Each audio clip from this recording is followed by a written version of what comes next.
Hi, I'm Michael for BikeSocial and welcome to the eastern coast of Italy, Rimini to be specific. And why are we here? Well, we're here to ride this.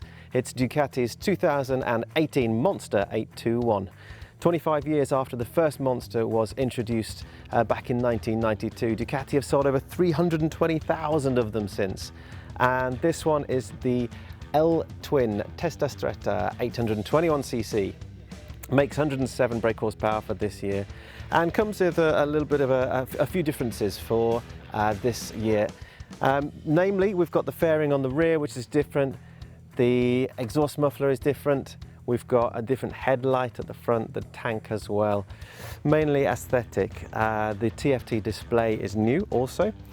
They comes in three colors. This is the yellow, which comes in black and also, as you'd expect, traditional Ducati red. It's actually the red one that's the cheapest of the three by £200. It's 9,895, which works out to be approximately £99 a month on PCP, which is pretty good value, I reckon.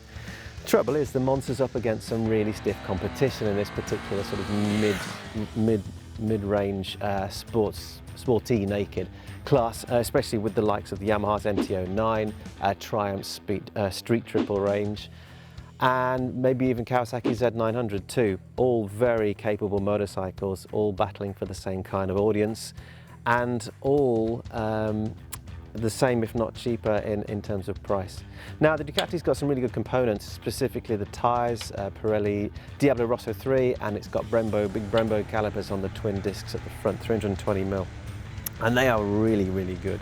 You just have to think about braking and you've stopped. The trouble is that accentuates the suspension movement in the front, which is really quite squashy.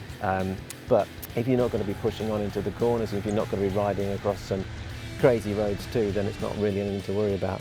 The quick shifter is an optional extra, both up and down with the auto blipper, and I would recommend it highly. I don't think it's too expensive. Ducati UK have not yet confirmed the price, but it's likely to be under £250 as an accessory, and I think that would be worth every penny. Not to say that the gearbox is difficult in any way.